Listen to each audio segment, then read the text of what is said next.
जो आरक्षण से कोई संबंध ही नहीं है और क्रिमिनल के कारण दलित अति पिछड़ा और पिछड़ा भाइयों को उसका घाटा उठाना पड़ रहा है। उसके साथ ही बिहार में नजदीक विधानसभा चुनाव होने को है और हर पार्टी की अलग अलग रणनीति है। जो भी सीट है 51%। बिहार में अगर पार्टियों की बात करें तो एक तरफ जदयू पार्टी और दूसरी तरफ आरजेडी पार्टी हमेशा से टक्कर रही है। अभी विधानसभा चुनाव को लेकर यहाँ पर आरजेडी कार्यालय के बाहर आरजेडी कार्यकर्ता एक दिवसीय धरने पर बैठे। उसका मुद्दा है कि 65% आरक्षण लागू होना चाहिए, जिसको लेकर के इससे पहले भी काफी बार बातचीत हो चुकी और काफी धरने प्रदर्शन भी हुए, काफी लड़ाइयाँ भी लड़ी गई, लेकिन आज ये इनका मुद्दा खत्म होने का नाम नहीं ले रहा और इस मुद्दे को विधानसभा चुनाव में फिर से इस्तेमाल किया जा रहा है। आप देख सकते हैं मैं अभी पटना जिले के आरजेडी कार्यालय के बाहर मौजूद हूँ और मेरे पीछे ये सारे कार्यकर्ता हैं जो बैठे हुए हैं और ये एक दिवसीय धरने पर बैठे हैं, जिनका मुद्दा है कि आरक्षण लागू होना चाहिए, 65% आरक्षण लागू होना चाहिए। आरक्षण को लेकर दलित अति पिछड़े भाइयों के बीच में ये देख सकते हैं सारे लोग आए हुए हैं यहाँ पर, क्योंकि इस तरह से ये देखिए हम लास्ट में हमारे युवा सम्राट के माननीय तेजस्वी यादव जी को सैल्यूट करते हैं। तो उन्होंने अपने 65% जातीय गणना के आधार पर जो आरक्षण लागू किया, इसी आरक्षण को इस तरह से को झुकाया और अब जनगणना पूरे देश में कराने की बात हो रही है। इसके साथ ही मैं अपनी वाणी को ये सारे लोग हैं जो आरक्षण को लेकर के बैठे हुए हैं। ये मुद्दा खत्म होने का नाम नहीं ले रहा है और ये मुद्दा अभी तक चल रहा है कि आरक्षण 65% आरक्षण लागू होना बहुत जरूरी है। Thank you. युवा राष्ट्रीय जनता दल बात करेंगे एक दिवसीय धरना का अध्यक्षता करें हमारे सर थोड़ा बड़े भाई पटना जिला अध्यक्ष प्रदीप कुमार ठाकुर जी अपना परिचय बता दें। एवं राष्ट्रीय जनता दल बिहार आज धरने पर बैठने का मेन कारण क्या है आपका? एवं ये धरना का महागठबंधन सरकार द्वारा 65% आरक्षण पिछड़ा समाज को दिया गया था, जिसको कुंडली मार के नरेंद्र मोदी और नीतीश कुमार बैठे हुए हैं। उनको जगाने के लिए, प्रदेश पदाधिकारी को हटाने के लिए कि प्रार्थना करने के लिए कि अति पिछड़ों का जो अधिकार है, हक है, जो तेजस्वी जी ने देने का काम किया, उसको लागू कीजिए। इसके लिए आज युवा राष्ट्रीय जनता दल के तमाम युवा कार्यकर्ता साथी धरना पर बैठे हुए हैं ताकि अति पिछड़ा समाज के भी घर में खुशहाली आए, उनका भी बेटा दरोगा बनने, कलेक्टर बनने, इंजीनियर बनने, बीडीओ बनने का रास्ता खुले। इसके लिए हम आज धरना पर बैठे हुए हैं। इससे पहले भी तो आरक्षण की बात हुई, लेकिन चीजें तो नहीं सुधरी। लोकतंत्र में है कि जब राजा नहीं सुनता है तो लोगों को गोलबंद कीजिए, वोट की क्रांति कीजिए, उनको सत्ता से हटाइए, अपने पसंद की सरकार बनाइए, अपने पसंद का नेता बनाइए और अपना आरक्षण लागू कराइए। बिहार के लोग, हम यहाँ से निकलेंगे, बिहार के लोगों को यूनाइट करेंगे, बिहार के लोगों को जुटाएंगे और नीतीश कुमार को हटा के बिहार मुख्यमंत्री करके 65% आरक्षण लागू करेंगे। यानी कि आपकी विधानसभा चुनाव को लेकर के एक तैयारी है, ये एक मुद्दा है आप लोगों का। देखिए, चुनाव आता है जाता है, लेकिन गरीबों की, पिछड़ों की, शोषितों की लड़ाई कोई आज नई नहीं है। यह कई वर्षों से, 100 वर्षों से लगातार लड़ाई अलग अलग समय में अलग अलग हमारे पुरखों ने लड़ने का काम किया। महात्मा ज्योतिबा फुले से शुरू होकर के रामास्वामी पेरियार नायकर से लेकर के डॉक्टर राम मनोहर लोहिया, कर्पूरी ठाकुर, जननायक कर्पूरी ठाकुर, कांशीराम, मुलायम सिंह, लालू प्रसाद यादव से होते हुए इस लड़ाई को वर्तमान में आराम देने का काम हमारे तेजस्वी प्रसाद यादव जी कर रहे हैं। उनके नेतृत्व में यह लगातार लड़ाई आगे बढ़ रही है और लड़ाई तब तक नहीं रुकेगी जब तक कि अति पिछड़ों का हक और अधिकार हम लोग न दिलाएं। Thank you. इस तरह से अपनी बात को इन्होंने रखा और अपनी बातों को बताया है। मैं महिला से बात करूंगी, थोड़ा सा बताइए। रेखा जी, आप बताइए।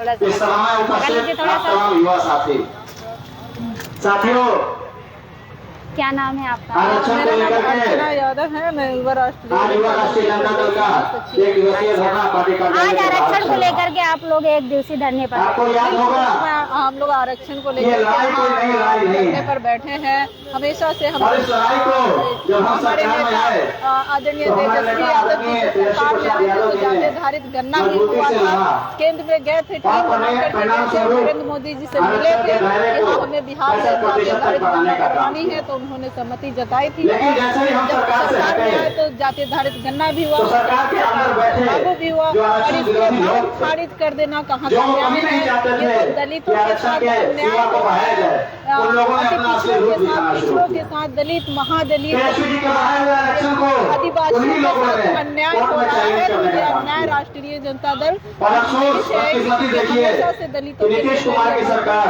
मजदूरों के लिए कोर्ट के लड़ी है, सामने अपना पक्ष आदिवासियों की सही तरीके से लड़ाई लड़ी रखने में है। भी असफल आदरणीय साबित हमारे हुए। नेता तो ये बिहार का यादव जी ने भी हर एक लोग समझ चुका है देश में कि जाति मौजूदा आधारित सरकार होनी चाहिए आरक्षण विरोधी थी। सरकार नरेंद्र मोदी जी ने मौजूदा घोषणा सरकार किया है, तो मैं उनसे बताना चाहती हूँ अति कि पिछड़े घोषणा नहीं तो देने से ही नहीं होगा। और तमाम तारीख पिछड़े बताइए कि की विरोधी सरकार। कब से कब तक घोषणा तो करवा साथियों ये क्योंकि हम चुनाव युवा वर्ग से बिहार आते में हैं नहीं चलने वाला है। बिहार के इलेक्शन को और युवा लेकर के राष्ट्रीय जनता दल आपने ने घोषणा किया है, तो आप अपने तारीख नेता को इस बताइए। परिकल्पना को इसके बाद बिहार आ रहे सच हैं, करने तो के बिहार लिए को क्या सौगात देने वाले हैं? आपने हमेशा से आगे बढ़ चढ़ करके हिस्सा लेने का काम किया है। 2 करोड़ नौकरी तो इसी कड़ी में मैं इस मंच के माध्यम से आरक्षण चोरों को बताना चाहता हूँ कि आपने कहा कि आरक्षण की इस लड़ाई में हम अपने नेता के साथ तो बिहार मजबूती से कदम से कदम मिला करके चलने का काम करेंगे। कि क्या हुआ उस साथियों का जब हम सरकार में आए तो आरक्षण ही नहीं, हमने इस प्रदेश में शिक्षा के क्षेत्र में भी व्यापक बदलाव हत्या किए। बलात्कार हो रही है। जब हम आए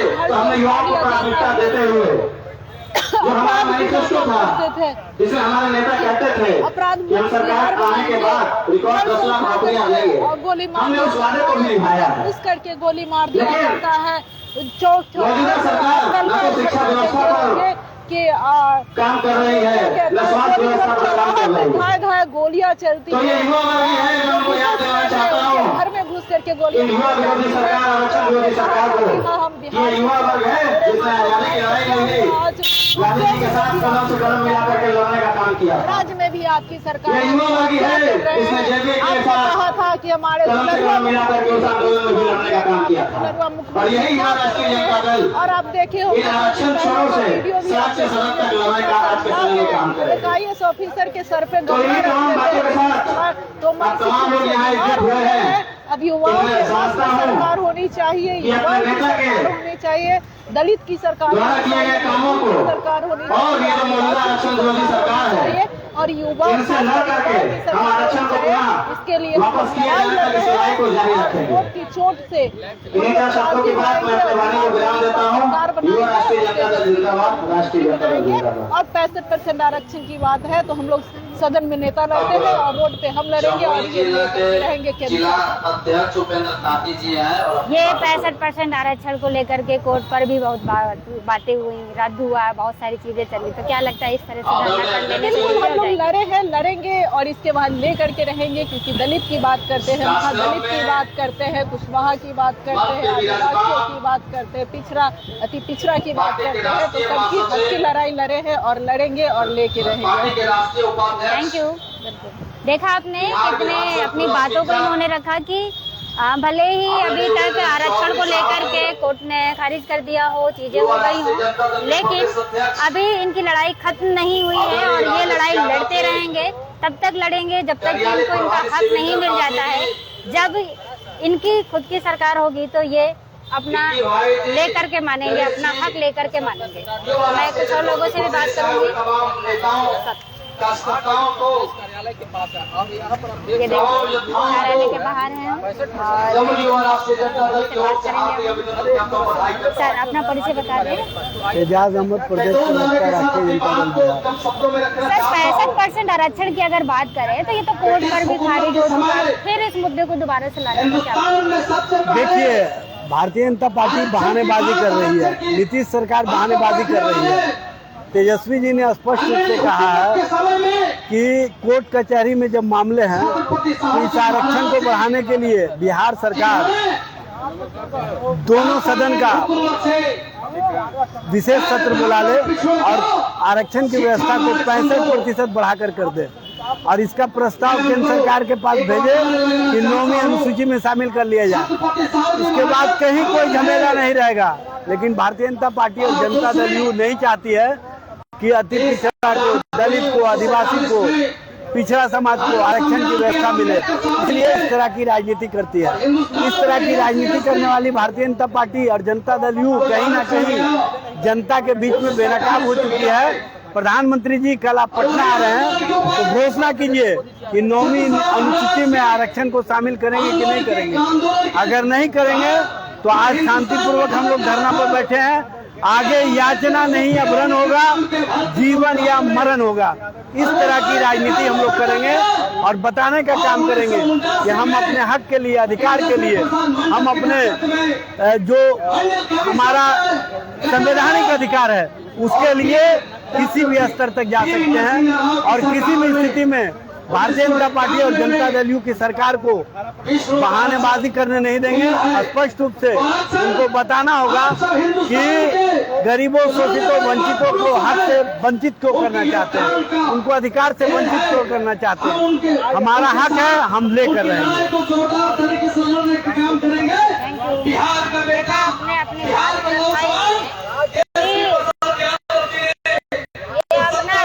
लेकर के मानेंगे और ये जो आरक्षण की बात है जो उनका पोते हट हुआ है, यही है कि इनकी बैठ करके बात होनी चाहिए थी, लेकिन दोनों सदनों में बैठ करके बात नहीं की। आरक्षण खारिज हो गया, लेकिन बिहार में 65% आरक्षण को लेकर के ज्यादा जरूरत है ऐसा मानना है कि लालटेन को लेकर के बैठे हुए हैं सर और अपना वोट के लिए हुए हैं। इस तरह से ये देखिए, इस तरह से लालटेन ले रखा है, ये देखिए हंसते मुस्कुराते हुए, अभी शांतिपूर्वक है। लेकिन अगर आरक्षण इनको नहीं मिला, 65% आरक्षण नहीं मिला तो ये रोड पर भी आ जाएंगे, ऐसा इनका कहना है। ये देखिए कुशवाहों सहित पिछड़ों को 18% आरक्षण देना होगा, ये इनका कहना है। फिर अति पिछड़ा को 25% आरक्षण देना होगा और ये देखिए दलितों को 20% आरक्षण देना होगा। इस तरह से ये सारी चीजें आप बात करेंगे। हम महिला है ना, थोड़ा महिला को महिलाओं को भी बोलना चाहिए ना। क्या नाम है आपका? पार्टी में क्या पद है? अच्छा, आज यहाँ पर आप आई हैं अति पिछड़ा आरक्षण को लेकर के। ये विधानसभा चुनाव की तैयारी है या फिर आरक्षण को लेकर के? आरक्षण की अगर बात करें हम तो वोट कर देखिए। विधानसभा के पूर्व अध्यक्ष एवं पार्टी के राष्ट्रीय उपाध्यक्ष आदरणीय चौधरी जी और हमारे युवा के ऊर्जावान जिलाध्यक्ष बड़े भाई राजेश यादव जी, आरक्षण उससे जरूरत है गरीब लोग को, जो कि पढ़ाई लिखाई में उनको हमारे युवा के ऊर्जावान प्रदेश अध्यक्ष उनका बाल बच्चा, हम लोगों उनको के आरक्षण बड़े भाई राजेश यादव जी इस कार्यक्रम का संचालन एवं नेतृत्व कर रहे ऊर्जावान जिलाध्यक्ष प्रदीप यादव जी, बराबरी करें। प्रदेश महासचिव मुख्तार खान जी, मनीष जी, सुश्री अर्चना जी, बड़े भाई विक्की यादव जी, आरक्षण का लड़ाई लड़ रहे हैं, हम लोग का अधिकार की बात करते हैं, अधिकार दिलाने की बात करते हैं। आज उस आरक्षण का जागीर नहीं है, छीनने का काम कर रहे हैं। हम लोग का अधिकार है और हम अपने अधिकार को जानते हैं। जब तक आरक्षण लागू नहीं होगा, बड़ी संख्या में 65% अभी तो 50% आरक्षण है।